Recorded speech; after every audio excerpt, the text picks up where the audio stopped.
Assalamualaikum warahmatullahi wabarakatuh. Om Swastiastu.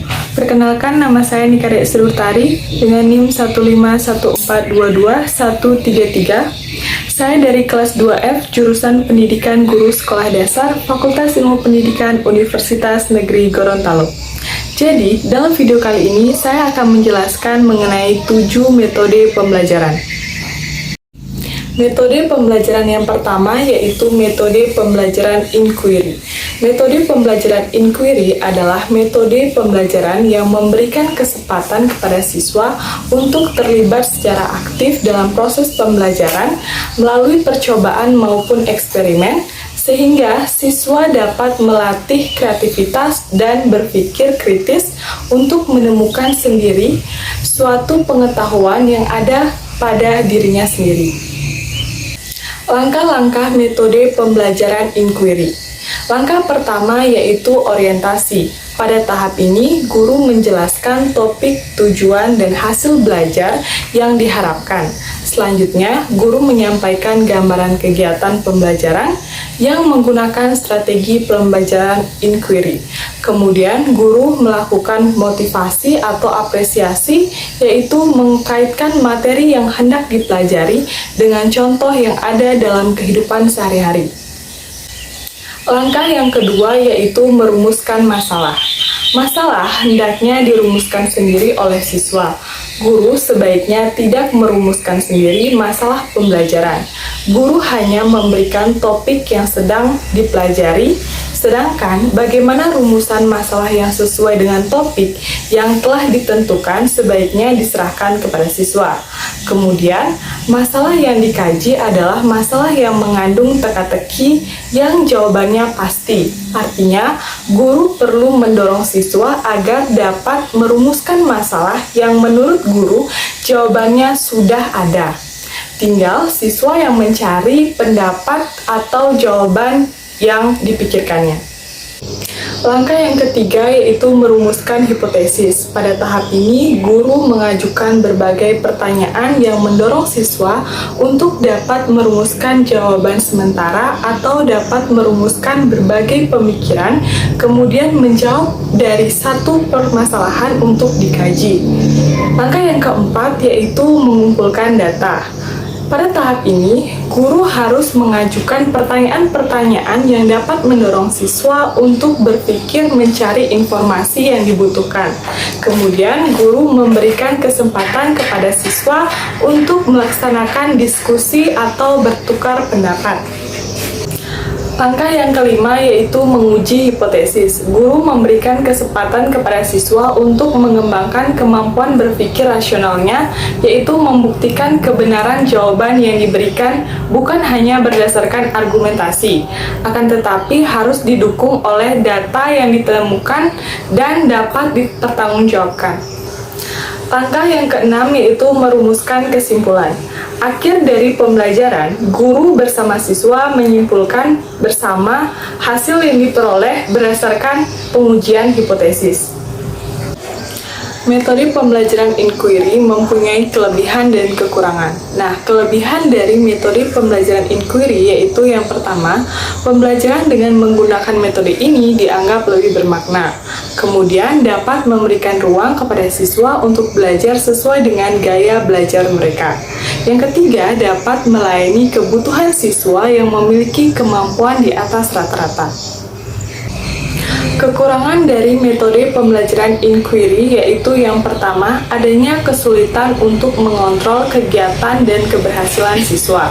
Yang kedua, strategi ini sulit dalam merencanakan pembelajaran karena terbentur dalam kebiasaan siswa dalam belajar. Kemudian yang ketiga, dalam pengimplementasiannya memerlukan waktu yang panjang sehingga sering guru menyelesaikannya dengan waktu yang telah ditentukan. Metode pembelajaran yang kedua yaitu metode pembelajaran visual auditory kinestetik. Metode pembelajaran ini adalah metode pembelajaran yang menekankan kepada siswa bahwa belajar haruslah memanfaatkan alat indera yang dimiliki siswa. Langkah-langkah yang dilakukan dalam melaksanakan metode pembelajaran visual, auditori, dan kinestetik yaitu tahap pertama yaitu persiapan atau kegiatan pendahuluan. Pada kegiatan pendahuluan ini, guru memberikan motivasi untuk membangkitkan minat siswa dalam belajar, memberikan perasaan positif mengenai pengalaman belajar yang akan datang kepada siswa, dan menempatkan mereka pada situasi optimal untuk menjadi siswa yang lebih siap dalam menerima pembelajaran. Tahap yang kedua yaitu penyampaian atau kegiatan inti. Pada kegiatan inti, guru mengarahkan siswa untuk menemukan materi pembelajaran yang baru secara mandiri, menyenangkan, relevan, melibatkan panca indera yang sesuai dengan gaya belajar visual, auditori, kinestetik. Tahap yang ketiga yaitu pelatihan atau kegiatan inti. Pada tahap pelatihan, guru membantu siswa untuk menangkap pengetahuan serta keterampilan baru dengan berbagai cara yang sesuai dengan gaya belajar visual, auditori, kinestetik. Tahap yang terakhir yaitu penampilan hasil atau kegiatan inti pada konfirmasi. Tahap penampilan hasil merupakan tahap seorang guru membantu siswa dalam menerapkan dan memperluas pengetahuan maupun keterampilan baru yang mereka dapatkan. Kelebihan dan kekurangan metode pembelajaran visual, auditori, kinestetik. Nah, kelebihan dari metode pembelajaran visual, auditori, kinestetik yaitu yang pertama, pembelajaran akan lebih efektif karena mengombinasikan kegiatan dengan gaya belajar. Yang kedua, mampu melatih dan mengembangkan potensi siswa yang telah dimiliki oleh pribadi masing-masing. Kemudian yang ketiga, memberikan pengalaman langsung kepada siswa. Dan yang terakhir, mampu melibatkan siswa secara maksimal dalam menemukan dan memahami suatu konsep melalui kegiatan fisik seperti demonstrasi, percobaan, observasi, dan diskusi aktif. Kekurangan dari metode pembelajaran visual, auditori, kinestetik yaitu tidak banyak orang mampu mengombinasikan satu gaya belajar, sebab hanya akan mampu menangkap materi jika menggunakan metode yang lebih memfokuskan pada salah satu gaya belajar yang didominasi. Metode pembelajaran yang ketiga yaitu metode pembelajaran explicit instruction. Metode pembelajaran ini merupakan metode pembelajaran yang dirancang untuk mengembangkan belajar siswa tentang pengetahuan prosedur dan pengetahuan deklaratif sehingga agar siswa dapat memahami serta benar-benar mengetahui pengetahuan secara menyeluruh dan aktif dalam suatu pembelajaran dengan pola selangkah demi langkah. Langkah-langkah dalam pembelajaran metode pembelajaran explicit instruction. Langkah yang pertama yaitu menyampaikan tujuan dan mempersiapkan siswa. Pada tahap ini, guru menjelaskan tujuan pembelajaran, informasi latar belakang, pentingnya pembelajaran, dan mempersiapkan siswa untuk belajar. Langkah yang kedua yaitu mendemonstrasikan pengetahuan serta keterampilan. Pada tahap ini, guru mendemonstrasikan keterampilan dengan benar atau menyajikan informasi tahap demi tahap. Langkah yang ketiga yaitu bimbingan pelatihan. Pada tahap ini, guru merencanakan dan memberikan bimbingan pelatihan awal. Langkah yang keempat yaitu mengecek pemahaman dan memberikan umpan balik. Pada tahap ini, guru mengecek apakah siswa telah berhasil melakukan tugas dengan baik atau memberikan umpan balik. Dan langkah yang kelima yaitu memberikan kesempatan untuk pelatihan lanjut dan penerapan. Pada tahap ini, guru mempersiapkan kesempatan untuk melakukan pelatihan lanjut dengan perhatian khusus pada penerapan kepada situasi yang lebih kompleks dalam kehidupan sehari-hari.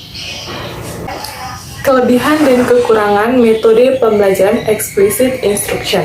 Nah, kelebihan dari metode pembelajaran ini yaitu yang pertama, dengan model pembelajaran ini, guru mengendalikan isi materi dan urutan informasi yang diterima oleh siswa sehingga dapat mempertahankan fokus mengenai apa yang harus dicapai oleh siswa. Yang kedua, dapat diterapkan secara efektif dalam kelas yang besar atau kecil. Yang ketiga, dapat digunakan untuk menekankan poin-poin penting atau kesulitan-kesulitan yang mungkin dihadapi siswa, sehingga hal-hal tersebut dapat diungkapkan. Kemudian yang keempat, dapat menjadi cara yang efektif untuk mengajarkan informasi dan pengetahuan faktual yang sangat terstruktur. Selanjutnya, kekurangan dari metode pembelajaran explicit instruction. Yang pertama, karena siswa hanya memiliki sedikit kesempatan untuk terlibat secara aktif, sulit bagi siswa untuk mengembangkan keterampilan sosial dan interpersonal mereka. Yang kedua, karena guru memainkan peran pusat dalam metode ini, kesuksesan strategi pembelajaran ini tergantung pada image guru. Jika guru tidak tampak siap pengetahuannya, percaya diri, antusias, dan terstruktur, siswa dapat menjadi bosan terlibat dalam pembelajaran tersebut. Kekurangan yang ketiga yaitu terdapat berbagai bukti penelitian bahwa tindakan terstruktur dan kendali guru yang tinggi dalam kegiatan pembelajaran yang memiliki karakteristik metode pembelajaran langsung dapat berdampak negatif terhadap kemampuan penyelesaian masalah, kemandirian, dan keinginan tahuan siswa. Metode pembelajaran yang keempat yaitu metode pembelajaran number head together. Metode pembelajaran ini merupakan salah satu metode pembelajaran kooperatif. Pada metode pembelajaran ini, siswa menempati posisi sangat dominan dalam proses pembelajaran. Dalam ciri khasnya adalah guru hanya menunjuk seorang siswa yang mewakili kelompoknya tanpa memberitahu terlebih dahulu siapa yang akan mewakili kelompoknya. Dalam pembelajaran ini, siswa dalam kelompok merasa bertanggung jawab terhadap hasil kerja kelompoknya. Langkah-langkah metode pembelajaran number head together. Yang pertama yaitu langkah persiapan. Dalam tahap ini, guru mempersiapkan rancangan pembelajaran dengan membuat skenario pembelajaran, lembar kerja siswa yang sesuai dengan model pembelajaran kooperatif tipe ini. Langkah yang kedua yaitu pembentukan kelompok. Dalam pembentukan kelompok disesuaikan dengan model pembelajaran kooperatif tipe number head together. Guru membagi para siswa menjadi beberapa kelompok yang beranggotakan 3-5 orang. Guru memberikan nomor kepada siswa dalam kelompok dan nama kelompok yang berbeda. Kelompok yang dibentuk merupakan perempuan yang ditinjau dari latar belakang sosial, ras, suku, jenis kelamin, dan kemampuan belajar. Selain itu, dapat membentuk kelompok digunakan nilai tes awal atau pretest sebagai dasar dalam membentuk masing-masing kelompok. Langkah yang ketiga yaitu tiap kelompok harus memiliki buku paket atau buku panduan. Dalam pembentukan kelompok, tiap kelompok harus memiliki buku paket atau buku panduan agar memudahkan siswa dalam menyelesaikan lembar kerja siswa atau masalah yang diberikan oleh guru. Langkah yang keempat yaitu diskusi masalah. Dalam kerja kelompok, guru membagikan LKS kepada siswa sebagai bahan yang akan dipelajari. Dalam pembelajaran, siswa dapat berpikir bersama untuk menggambarkan dan menyelesaikan berbagai masalah. Langkah yang keempat yaitu diskusi masalah. Dalam kerja kelompok, setiap siswa berpikir bersama untuk menggambarkan dan meyakinkan bahwa tiap orang mengetahui jawaban dari pertanyaan yang telah ada dalam LKS atau pertanyaan yang telah diberikan oleh guru. Pertanyaan dapat bervariasi dari yang bersifat spesifik sampai yang bersifat umum. Langkah yang kelima yaitu memanggil nomor anggota atau pemberian jawaban. Dalam tahap ini, guru menyebutkan satu nomor dan para siswa dari setiap kelompok dan dengan nomor yang sama mengangkat tangan dan menyiapkan jawaban kepada siswa di kelas. Langkah yang keenam yaitu memberikan kesimpulan. Guru bersama siswa menyimpulkan jawaban akhir dari semua pertanyaan yang berhubungan dengan materi yang disajikan. Kelebihan dan kekurangan metode pembelajaran number head together. Kelebihan dari metode pembelajaran number head together yaitu menghasilkan prestasi belajar yang lebih tinggi, kemudian memberikan waktu yang lebih banyak dari lainnya, kemudian melatih siswa untuk mencari jawaban yang tepat, dan memiliki kreativitas dalam mencari hal yang belum dipahami. Kekurangan dari metode pembelajaran number head together. Yang pertama, siswa yang pandai akan cenderung mendominasi sehingga dapat menimbulkan sikap minder atau pasif dari siswa yang lemah. Yang kedua, proses diskusi akan berjalan lancar jika ada siswa yang sekedar menyalin pelajaran atau pekerjaan siswa yang pandai tanpa memiliki pemahaman yang memadai. Kemudian yang ketiga, pengelompokan siswa yang memerlukan pengaturan tempat duduk yang berbeda-beda serta membutuhkan waktu yang khusus. Metode pembelajaran yang kelima yaitu metode pembelajaran circuit learning. Metode pembelajaran ini adalah metode pembelajaran yang berpusat pada siswa sehingga mereka dapat memberdayakan pemikiran mereka untuk mengetahui pembelajaran dan membuat suatu peta konsep dengan bahasanya sendiri. Dan guru melengkapi bahasa yang sudah dibuat peserta didik sehingga terciptalah pola menambah dan mengulang dalam pembahasan materi. Langkah-langkah metode pembelajaran circuit learning. Langkah yang pertama yaitu kondisikan situasi belajar kondusif dan fokus. Yang kedua, melakukan tanya jawab tentang apa saja yang menjadi materinya. Yang ketiga, menempelkan peta konsep yang telah dibuat tentang materi. Yang keempat, menjelaskan peta konsep yang telah ditempelkan. Yang kelima, membagi siswa menjadi beberapa kelompok. Yang keenam, menjelaskan bahwa setiap mengisi lembar kerja siswa dan mengisi bagian dari peta konsep sesuai dengan bahasa mereka sendiri. Yang ketujuh, menjelaskan bahwa peta konsep yang mereka kerjakan akan dipresentasikan. Dan yang kedelapan, melaksanakan presentasi dari setiap kelompok bagian peta konsep yang telah dikerjakan. Dan langkah yang kesembilan yaitu memberi penguatan berupa pujian atau hadiah hasil presentasi yang bagus serta memberikan semangat kepada yang belum dapat pujian dan hadiah untuk berusaha. Nah, kelebihan dan kekurangan metode pembelajaran circuit learning. Kelebihan metode pembelajaran circuit learning yaitu yang pertama, kreativitas siswa dalam merangkai kata dengan bahasa sendiri lebih terarah. Yang kedua, meningkatkan kemampuan koneksi sistematis siswa dalam menghubungkan informasi baru dengan informasi lain yang dimiliki siswa. Yang ketiga, melatih siswa untuk tetap fokus terhadap masalah dan materi yang diberikan guru. Sedangkan kekurangan dari metode pembelajaran circuit learning yaitu yang pertama, memerlukan waktu yang relatif lama. Yang kedua, tidak semua pokok bahasa bisa disajikan dalam model tersebut. Metode pembelajaran yang keenam yaitu metode pembelajaran demonstrasi.